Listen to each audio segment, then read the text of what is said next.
ഹൈദരാബാദിലെ രാജീവ് ഗാന്ധി ഇന്റർനാഷണൽ സ്റ്റേഡിയത്തിൽ ഇന്നലെ ബംഗളൂരുവിനെ SRH കശക്കിയെറിയുമ്പോൾ വിരാട് കോഹ്ലി ഏറെ നിരാശനായിരുന്നു. ഹൈദരാബാദ് താരങ്ങൾക്ക് കൈകൊടുക്കാനായി കോഹ്ലി മൈതാനത്തേക്ക് ഇറങ്ങി. SRH നായകൻ പാറ്റ് കമ്മിൻസ് അടക്കം സകലർക്കും അയാൾ കൈകൊടുത്തു.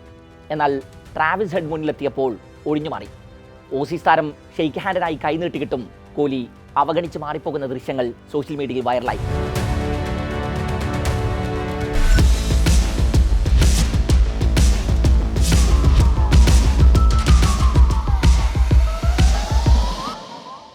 കട്ടക്കലിപ്പിലായിരുന്നു സൂപ്പർ താരം. കോഹ്ലിക്ക് ട്രാവിസ് ഹെഡിനോട് എന്താണ് പ്രശ്നം? കളിക്കിടെ നടന്നൊരു ഇൻസിഡന്റാണ് കോഹ്ലിയുടെ കോപത്തിന് വഴിവെച്ചത്. ബംഗളൂരു ഇന്നിംഗ്സിനിടെ ബാറ്റ് വീശിക്കൊണ്ടിരുന്ന കോഹ്ലി ഹെഡിനെ സ്ലഡ് ചെയ്യുന്നത് കാണാമായിരുന്നു. തനിക്ക് കുറച്ച് പന്തെറിഞ്ഞു തരാൻ ഹെഡിനോട് ആവശ്യപ്പെട്ട ഇന്ത്യൻ താരം താനത് അടിച്ച് അതിർത്തിയിലിടാമെന്ന് പറഞ്ഞു വെക്കുന്നുണ്ട്. ഒപ്പം ഇമ്പാക്ട് സബ് ആക്ഷൻ കാണിച്ചും വിരാട് ഹെഡിനെ പരിഹസിച്ചു. സീസണിൽ പലകുറി ഇമ്പാക്ട് സബ് റോളിൽ കളത്തിലെത്തിയിട്ടുണ്ട് ഹെഡ്. എന്നാൽ ഇന്നലെ അദ്ദേഹം സബ്സ്റ്റിറ്റ്യൂട്ട് റോളിലായിരുന്നില്ല. അതേസമയം ഹെഡിനോട് പന്തെറിഞ്ഞു തരാനൊക്കെ പറഞ്ഞ് മാസിട്ട കോഹ്ലി 11 പന്തിൽ 15 റൺസുമായി നേരത്തെ പുറത്തായി. ഞാൻ പന്തെറിയാൻ വരുമ്പോഴേക്കും നിങ്ങൾ കൂടാരം കയറിയല്ലോ സുഹൃത്തെ എന്നായിരുന്നു അപ്പോൾ ട്രാവിസ് ഹെഡിന്റെ കമന്റ്. ഹെഡാണെങ്കിൽ പിന്നീട് പന്തെറിയാനുമെത്തി.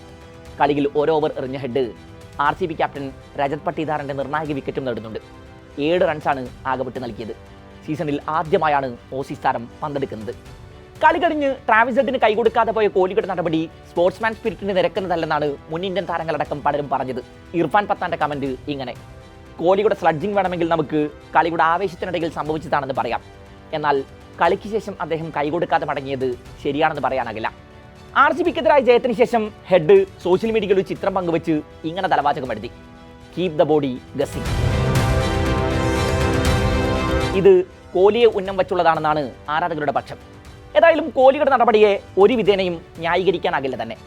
മൈതാനങ്ങളിൽ അഗ്രഷന്റെ പര്യായപദമായ കോഹ്ലി കളത്തിനകത്ത് പലരോടും കൊമ്പുകോർക്കുന്നത് നമ്മൾ കണ്ടിട്ടുണ്ട്, പ്രത്യേകിച്ച് ഓസ്ട്രേലിയൻ താരങ്ങളോട്.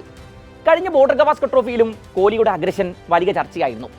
അവസാന മത്സരത്തിൽ ഓസ്ട്രേലിയൻ ആരാധകരെ സാൻഡ് പേപ്പർ ഗേറ്റ് വിവാദം ഓർമ്മിപ്പിച്ചതും അതിനു മുമ്പ് യുവതാരം സാം കോട്ട്സൽസിനോട് കൊമ്പുകോർത്തതുമൊക്കെ വലിയ വാർത്തയായിരുന്നു. ഇന്നലെ SRHനോട് 55 റൺസിന്റെ തോൽവിയാണ് ബംഗളൂരു വഴങ്ങിയത്. ആദ്യം ബാറ്റ് ചെയ്ത ഹൈദരാബാദ് 4 വിക്കറ്റ് നഷ്ടത്തിൽ 255 റൺസ് അടിച്ചെടുത്തു. മറുപടി ബാറ്റിംഗിൽ RCBക്ക് 200 റൺസ് എടുക്കാനേ കഴിഞ്ഞുള്ളൂ. ഇഷാൻ കിഷൻ, അഭിഷേക് ശർമ്മ, ഹെൻറിച്ച് ക്ലാസൻ എന്നിവരുടെ അർദ്ധ സെഞ്ചുറി കരുത്തിലാണ് ഹൈദരാബാദ് കൂറ്റൻ സ്കോർ ഉയർത്തിയത്. മറുപടി ബാറ്റിംഗിൽ ബംഗളൂരുവിനായി ക്യാപ്റ്റൻ രജത് പട്ടീദാർ അർദ്ധ സെഞ്ചുറി കുറിച്ചു. 19 പന്തിൽ 44 റൺസ് എടുത്ത വെങ്കടേഷ് അയ്യരും 31 പന്തിൽ 41 റൺസ് എടുത്ത കൃണാൽ പാണ്ഡ്യയുമായിരുന്നു ബംഗളൂരുവിന്റെ മറ്റ് ടോപ്പ് സ്കോറർമാർ. തോറ്റിട്ടും RCB തന്നെയാണ് പോയിന്റ് ടേബിളിൽ ഒന്നാമത്. മത്സരത്തിൽ കുറഞ്ഞത് 90 റൺസിനെങ്കിലും ജയിക്കാനായിരുന്നെങ്കിൽ ഹൈദരാബാദിന് നെറ്റ് റൺ റേറ്റിൽ ബംഗളൂരുവിനെ മറികടന്ന് ഒന്നാമതെത്താമായിരുന്നു.